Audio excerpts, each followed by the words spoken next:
Good evening, church. Get in trouble again.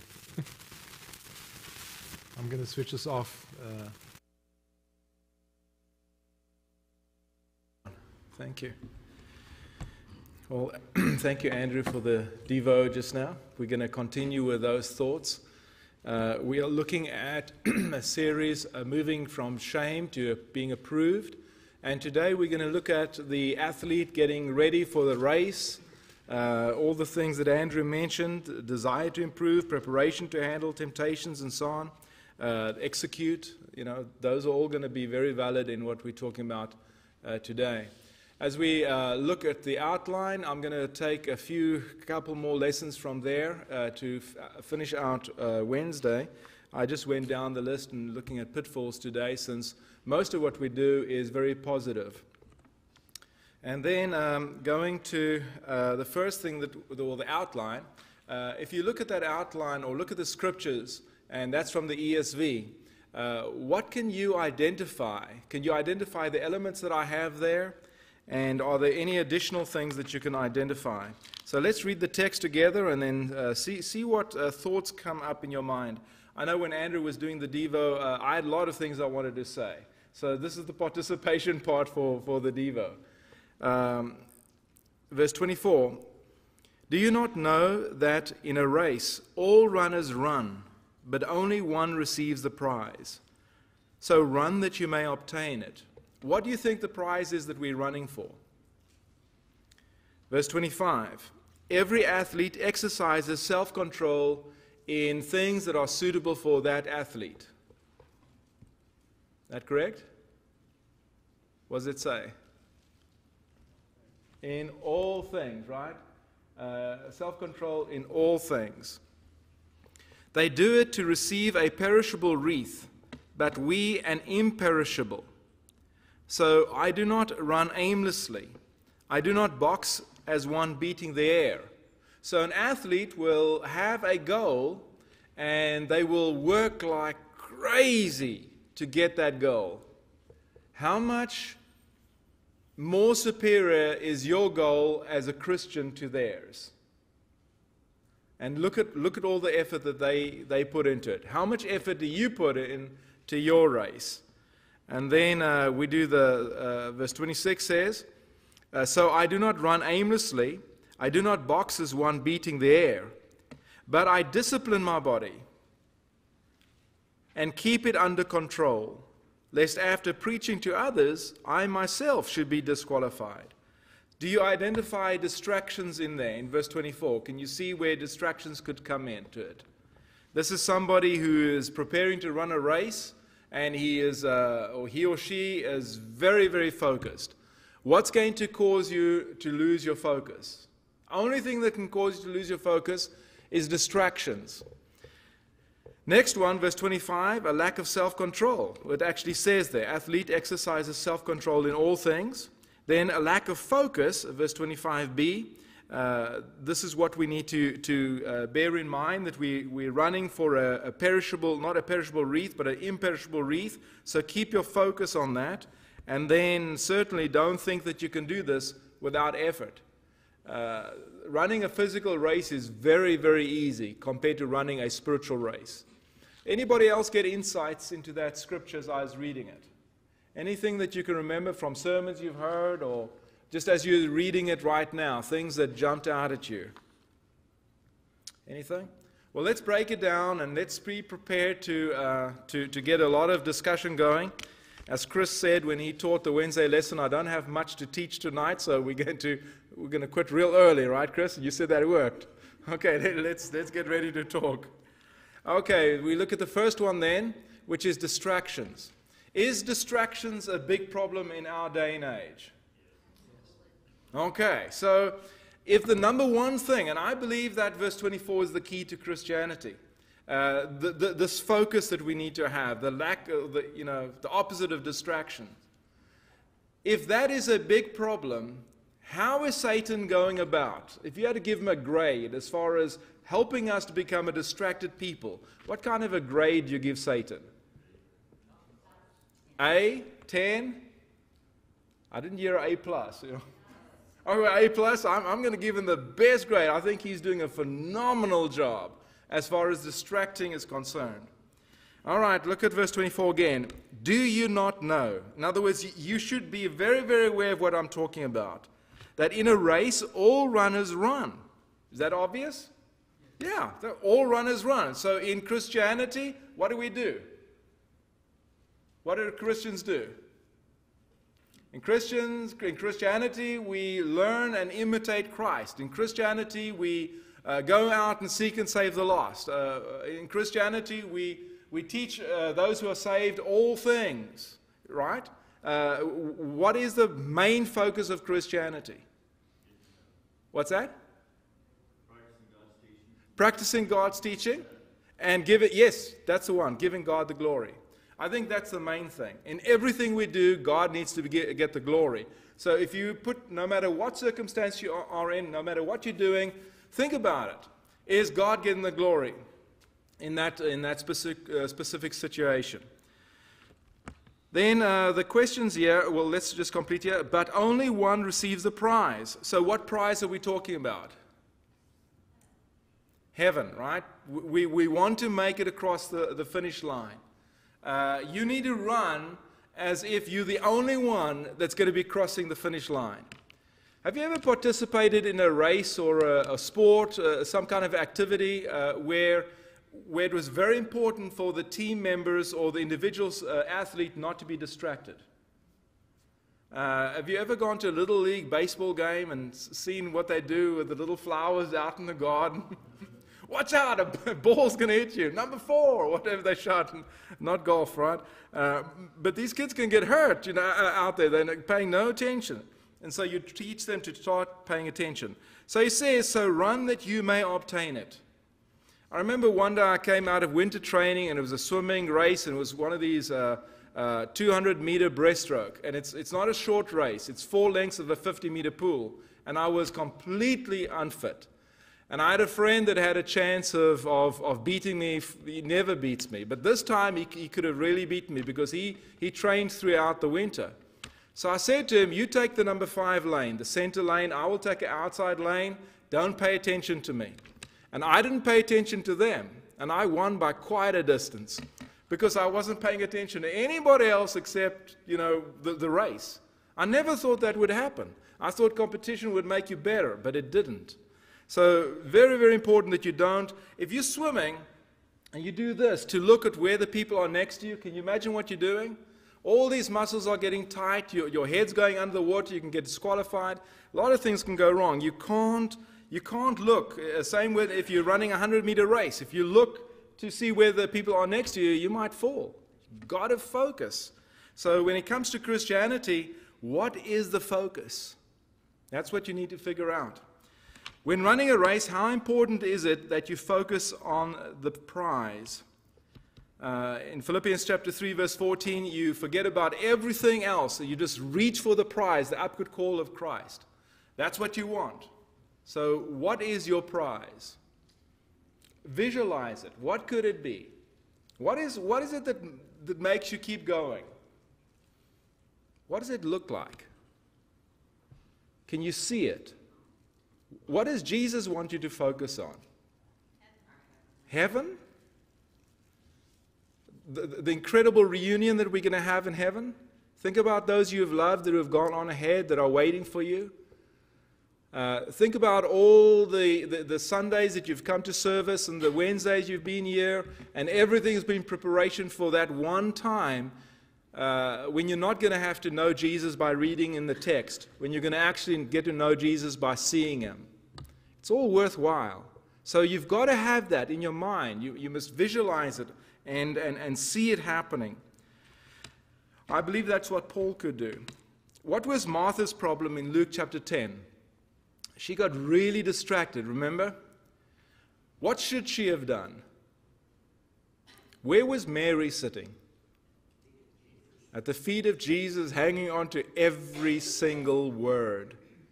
How do you hang on to every single word in a sermon or in a Bible lesson? What do you do? How easy is it for you to lose focus? How easy is it for you to get distracted? I have to have notes. I have to have my Bible open. I have to have a pen in my hand. And if I get distracted, I start writing. And I follow on. That's why I can tell you what Andrew's lesson was. I can tell you what Brian's sermon was. I posted it to our computers upstairs there before the service was over, just because that's the faith life is what I post to. So you need to be able to keep yourself focused. Don't lose focus. The next question there, the third question is, I wrote this over and I wrote it correctly. What does cares and riches have to do with this? In Matthew chapter 13, verse 22, Jesus talks about sowing the seed, and he explains it afterwards. But here in verse 22, he says, cares of the world and deceitful riches choke the word. So what cares do we have of the world, and what deceitful riches are there that could get us to be tripped up? What cares of the world? Okay. All right. So if the wealthier you are, the less likely you are to sleep comfortably at night, because you're going to be wondering who's stealing from you, or what's the stock market doing, or whatever. Right? That's a good one. How many of you, if you got a text message right now, would stop and look down? That's unfair, isn't it? Okay, watch out for distractions. Have you ever driven in your car and noticed what people are doing in the car next to you? How distracted they are? Have you? Sometimes. Well, you pass, because you focused. Everyone else fails. Have you seen somebody putting on makeup? Have you seen somebody eating their lunch? Have you seen somebody, most of you have seen people texting. I know of somebody in this area that got a fine for texting. Actually was using the GPS, Google Maps. He had his phone like this, and he was looking like this at where to drive. And he got a pretty good, I think it was like $250, pretty good fine. Now, yeah, I think a lot of us will be in trouble. So if you've got a phone, you're using the GPS, lay it down. Don't be holding it up. Okay, so distractions, what distractions or free advice can you share when it comes to not being distracted? Anybody recognize this picture over here? No, this one here.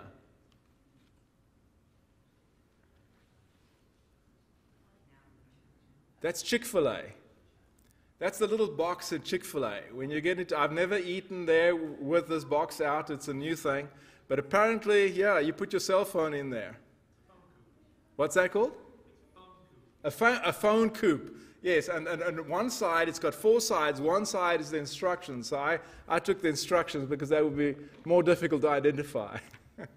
So I think that's a good idea. It wasn't an original idea with them. I think it came from an Asian country where you got 50% discount on your meal if you turned off your phone. But I thought that was an excellent idea. I'm not sure. Yes, sir. Yes. Because, I'm just learning to drive. Yes. And he goes, you need to watch the road. And I said, I am watching the road. He goes, no, you're not. Yes. Yes, I am. He goes, no, you're not. I know that you're looking over there. So how do you know I was looking over there? He says, because you were going over there. Oh. And so as we tell this to the kids, playing baseball all the time. Yes. These 8-year-olds and 9-year-olds, and they want to watch where their ball went. Yes, yes. Instead of running to first base. And so what they need to start doing is curving in towards the pitcher. Yes. They're going where they're looking. Yes, yes. And we're not focused on the goal. Yeah. We go away from the goal. So you've got to keep your eye on the goal, otherwise you're going to veer off. Excellent. I've seen that happen personally. I've been in the passenger seat with a very senior citizen in Borger, Texas, a really wonderful man. And whenever I talk with him, he would cross the center line, almost go into the oncoming traffic. So I learned not to talk, and then eventually I learned to drive the car.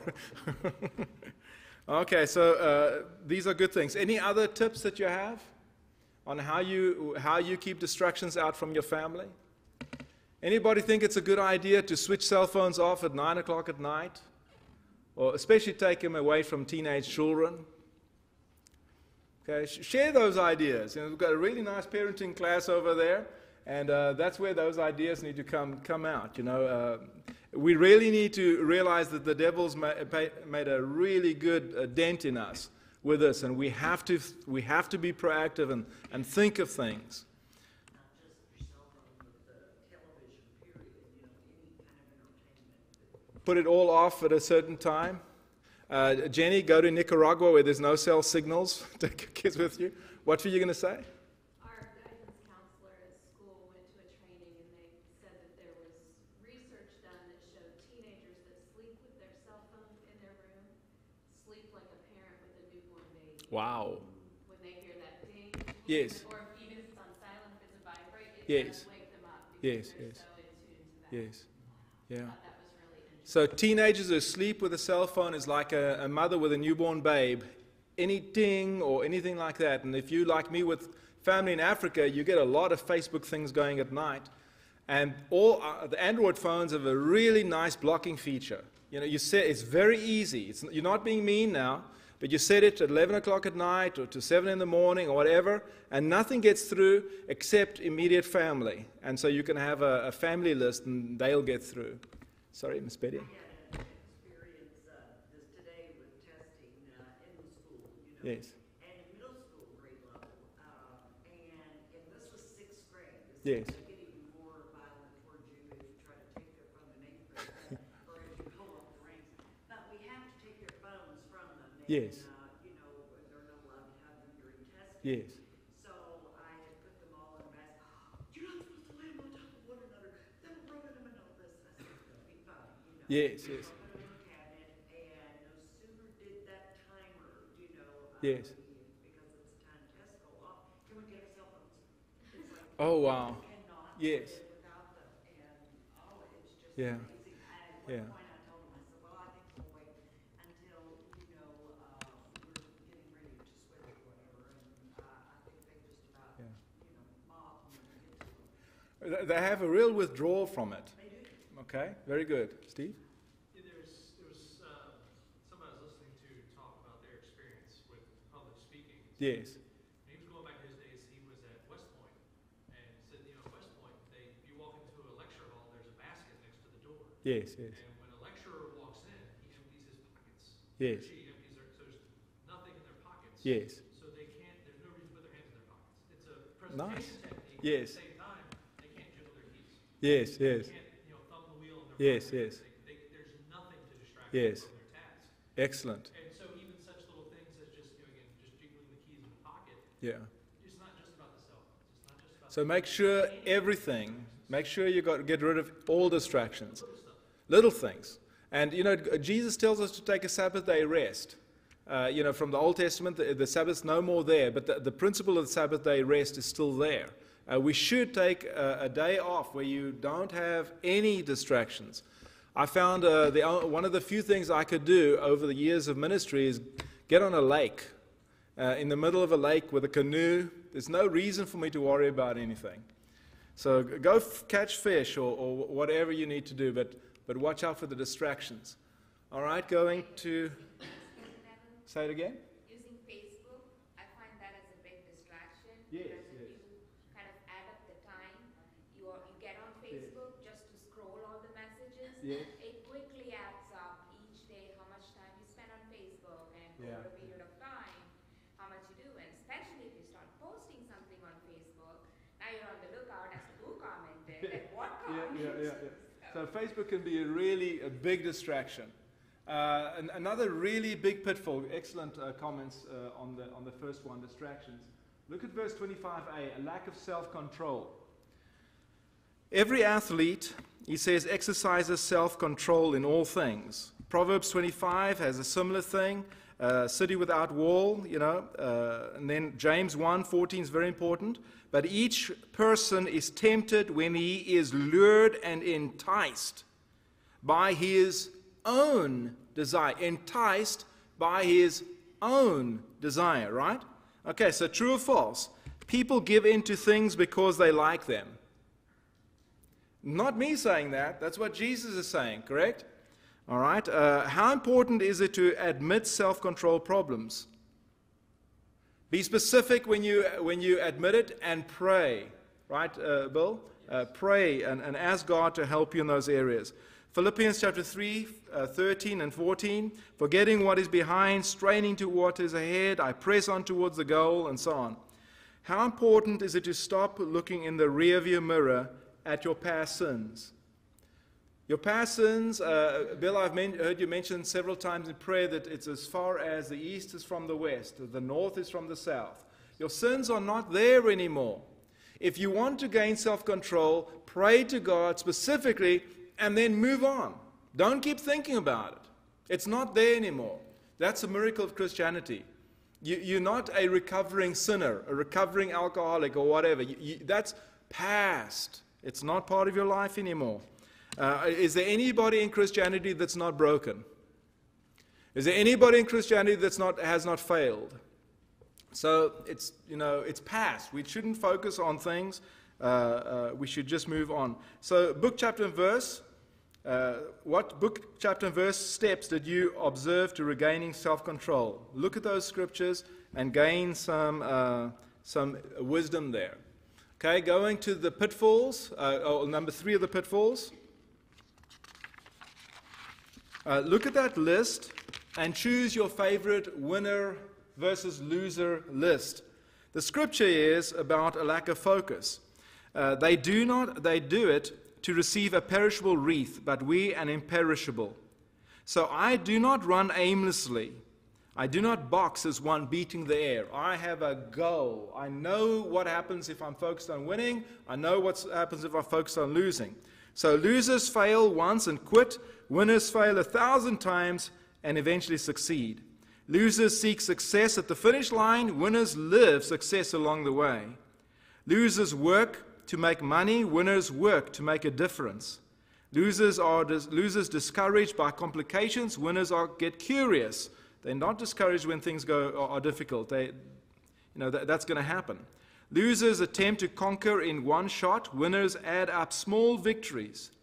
Losers expect certain outcomes. Winners prepare for the unexpected. Losers seek respect. Winners earn respect. We're going to talk about the 10 Commandments on Sunday. If you've got a chance to read up on that, go ahead and do that. We want to catch up on with Miss Betty talked about discipline problems when it comes to Sunday. And one of the scriptures we're going to talk about is, why does the Bible say children will live long if they obey their parents?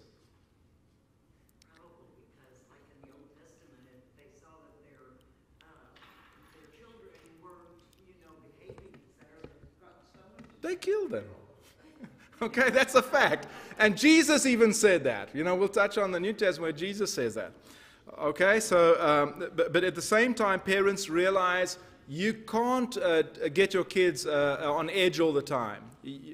That's not good. So read the whole of Ephesians 6, verses 1 through 4, not just the verses that apply to the kids, and earn their respect. Losers stare at the problem. Winners look around for solutions. Losers let things happen. Winners make things happen. Losers want to get ahead of others. Winners help others get ahead too. That's really important. Losers escape fears. Winners face fears. Losers waste their free time. Winners use their free time. Losers think winners are lucky. Winners realize that hard work is needed. And so a lack of focus is what is important. Going to the last one, and again, this is an athlete, and the athlete is going for the finish line.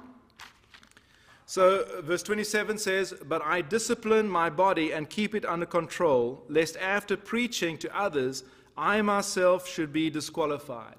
Let's proclaim the message. Let's spreading on what God has done in my life. So how can you train yourself to be 100% responsible for life? That's probably the number one thing when it comes to what you need to train yourself. Steer away from excuses. Steer away from blaming. Take full responsibility for your life. If things aren't going well right now in your life, it's no one else's fault. Jesus says that if you have a boss that is really being mean, serve him as if you're serving who? As if you're serving the Lord, right? You just thought through it. I'm not, do whatever it takes to get your